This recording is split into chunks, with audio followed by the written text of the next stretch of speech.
Everyone, welcome to my kitchen. તો મિત્રો, આજે હું તમારી સાથે શેર કરવાની છું દાળ ભાતની દાળની રેસીપી।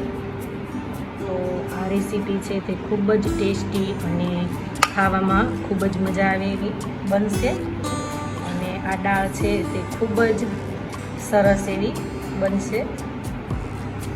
તો આ દાળને આપણે દાળ ભાત સાથે, શાક સાથે કે એમ જ પણ તમે પી શકો છો। ખૂબ જ ટેસ્ટી એવી આ દાળ છે। તો મિત્રો, આ રેસીપી ઘરે બનાવવાની એકવાર જરૂર ટ્રાય કરજો, ખૂબ જ ટેસ્ટી અને સ્વાદિષ્ટ લાગશે। તમે જોઈ શકો છો કે મેં 1 વાટકા જેટલી તુવેરની દાળ લીધેલી છે। તો હવે તેને આપણે સારી રીતના વોશ કરી લઈએ।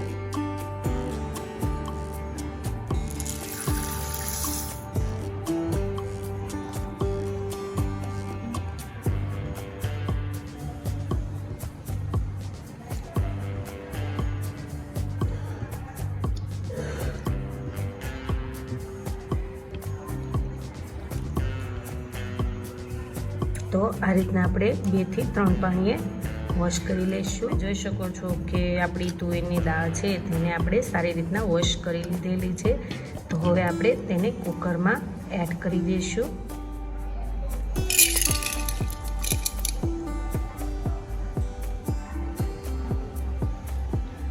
હવે જરૂર હોય એટલું પાણી એડ કરીશું। હજી આપણે થોડું પાણી એડ કરશું, લગભગ આપણે 1.5 ગ્લાસ જેટલું પાણી એડ કરવાનું છે। તો અહીંયા મેં અડધો વાટકા જેટલા સિંગના દાણા લીધેલા છે।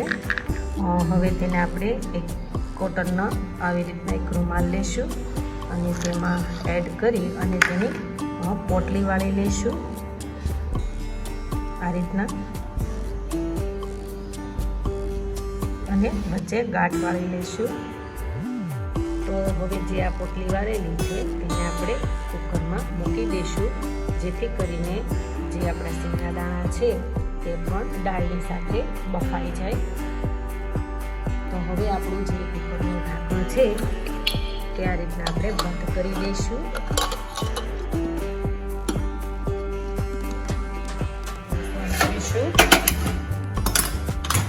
કુકર મૂકી દઈશું અને મીડિયમ ગેસની ફ્લેમ રાખીશું અને 4 થી 5 જેટલી આપણે વિસલ થવા દઈશું।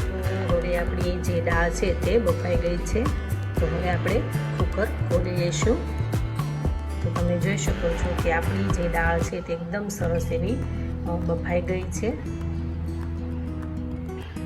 અને આપણા સિંગના દાણા પણ એકદમ સરસ બફાઈ ગયા છે।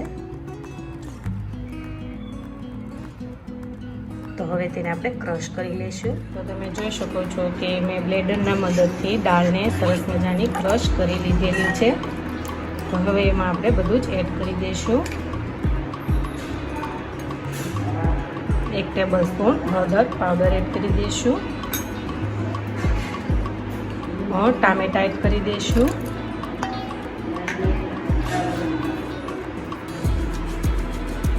ગોળ એડ કરી દઈશું। ગોળ તમારા ટેસ્ટ મુજબ તમે એડ કરી શકો છો। આદુ અને મરચાંની પેસ્ટ એડ કરી દઈશું। મેં આ પેસ્ટને ખાંડણીના મદદથી ખાંડી લીધેલી છે। લીમડાના પાન એડ કરી દઈશું। સ્વાદ અનુસાર મીઠું એડ કરી દઈશું।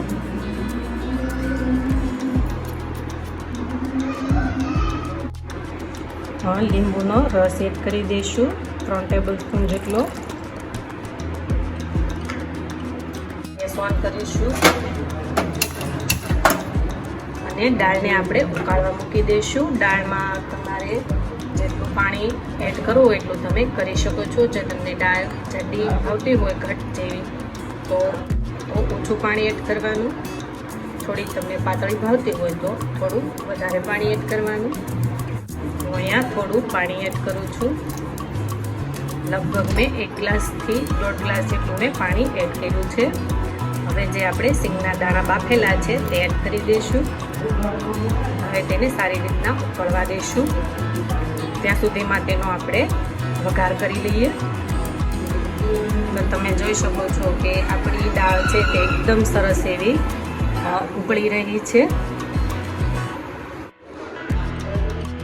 તો વઘાર માટે મેં આ 3-4 નંગ જેટલા લીમડાના પાન લીધેલા છે. એક મેં બાજુ લીધેલું છે અડધું એવું. 2 નંગ જેટલા મેં લવિંગ લીધેલા છે. એક તજનો ટુકડો લીધેલો છે. તો ચાલો વઘારવાનું ચાલુ કરીએ. ઓન કરીશું.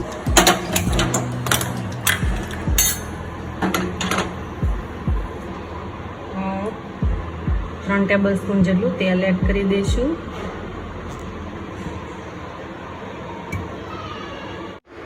ત્રણ ટેબલસ્પૂન જેટલું મેં તેલ એડ કર્યું છે.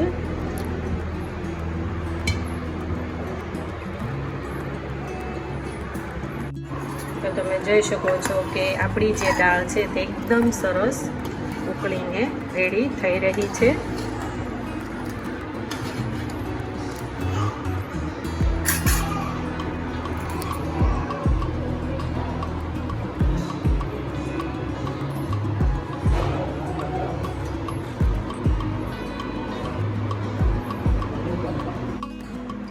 એક ટેબલસ્પૂન રાઈ એડ કરીશું.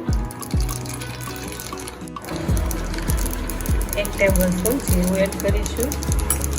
લીમડાના પાન એડ કરીશું.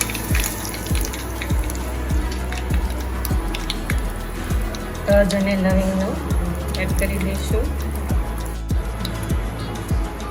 1/2 ટીસ્પૂન હિંગ એડ કરી દઈશું. 1/2 ટીસ્પૂનથી પણ ઓછો ગરમ મસાલો એડ કરી દઈશું. થોડો ચટણી પાવડર એડ કરીશું. હવે એને 1 જ મિનિટથી ઓછું રહેવા દઈશું.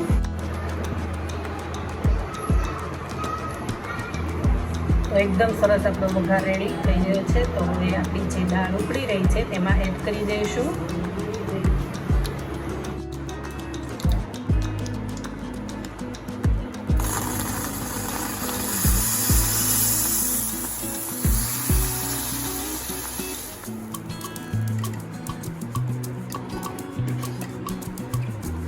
તો તમે જોઈ શકો છો કે આપણી જે દાળ ભાતની દાળ છે તે એકદમ સરસ રેસ્ટોરન્ટ સ્ટાઇલમાં બનીને રેડી થઈ ગઈ છે. તો હજી તેને આપણે 1 જ મિનિટ સુધી ઉકળવા દઈશું.